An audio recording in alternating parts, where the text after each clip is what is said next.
Good morning everyone. So today we'll be discussing about what are the types of rain gauges. In the previous slide we have discussed about what are the precipitations, what do you mean by precipitations, what are the types of precipitations and how we can measure the amount of rainfall. Okay. So there is an instrument which we can use or we can say that which we can measure the amount of rainfall, that is called as rain gauge. Okay. So what are the types of rain gauge? First is non-recurring type rain gauge and recurring type rain gauge. Okay, there are two types. So in the non-recurring type rain gauge, that is mainly used in India and it is also known as Simon's rain gauge. Okay, so in the details we'll be reading in the next slides. So next is that is recording type rain gauge. There are three types of recording type rain gauge. First is tipping bucket rain gauge, weighing type rain gauge, floating type rain gauge. Okay, and this type of gauge is used by the IMD department, that is Indian Meteorological Department.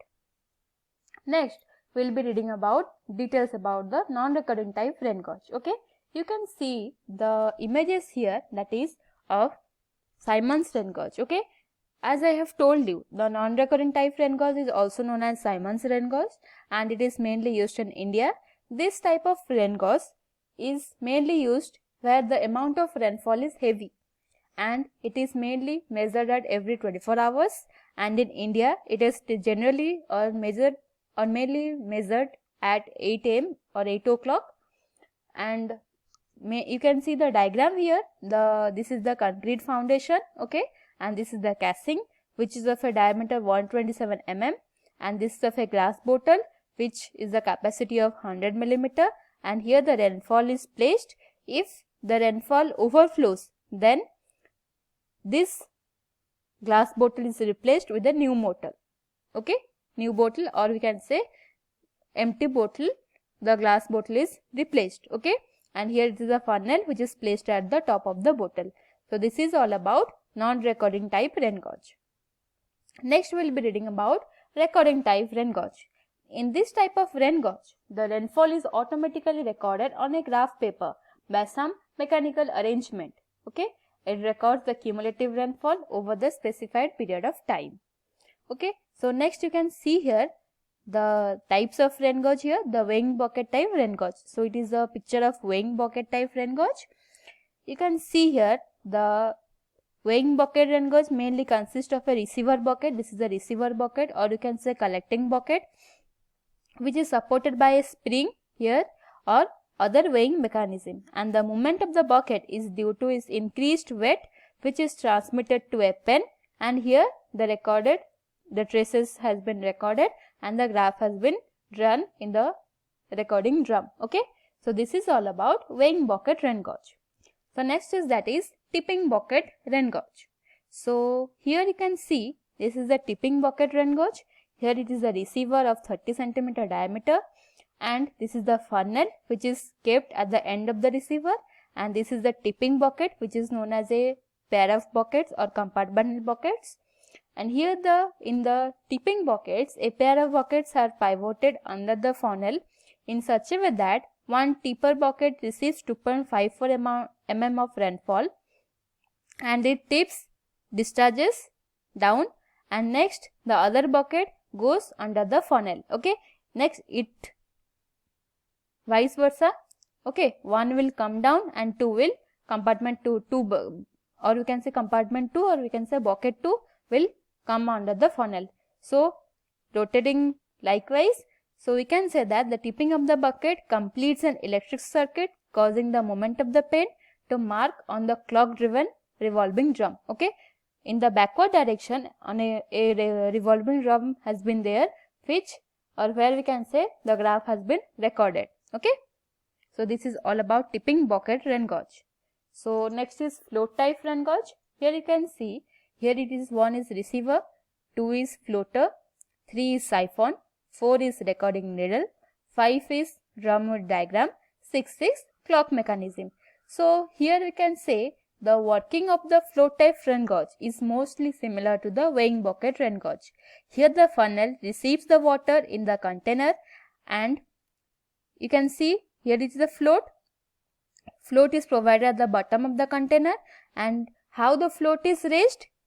The float is raised as the water level rises in the container, and its movement is being recorded in the, you can see here, recorded in the recording drum. Okay, and when the water level in the container rises so that the float touches the top, the siphon comes into an operation and releases the water. Thus the entire box is drained out. Okay, so this box will be drained out after the siphon comes into an operation. Okay, so this is all about float type rain gauge. Next we'll be reading about hydrograph. So you can see the graph here. It is about the rainfall intensity versus the time. And here in the hydrograph, it is mainly derived from the mass curve of a rainfall. Okay, and in the hydrograph, the intensity for the time period is computed and it is plotted against the time period to get the hydrograph. And the area under the hydrograph represents the total rainfall received in that period. And it is mainly used in the estimation of design storm for predicting the extreme floods. Okay, so this is all about the hydrograph. Next we'll be reading about what are the factors affecting the runoff. There are two factors. First is climatic factors. Next one is physiographic factors. Okay, so in the climate factors, it mainly depends upon the types of precipitations, intensity of the rainfall. Okay, how the intensity of the rainfall is dependent upon it. So if the intensity of the rainfall is more, then the surface runoff is also more. If the intensity of the rainfall is less, then the surface runoff will automatically be less. Okay, next is duration of the rainfall, area distribution of the rainfall, previous precipitation, other climatic factors that affect the evaporation and transpiration. Next is physiographic factors. Physiographic factors also depends on land use, type of soil, area of the basin, shape of the basin, what is the shape of the basin, elevation, slope, orientation, type of drainage work, indirect drainage, etc. Okay, so all of these factors mainly depends upon on which the factors affect the runoff. Okay, so next we will be discussing about estimation of the peak flow, or we can say how to find the peak runoff. Okay, so there are two types of formula. First is Dickens formula and Rives formula. So these are the two important formulas, you have to remember it.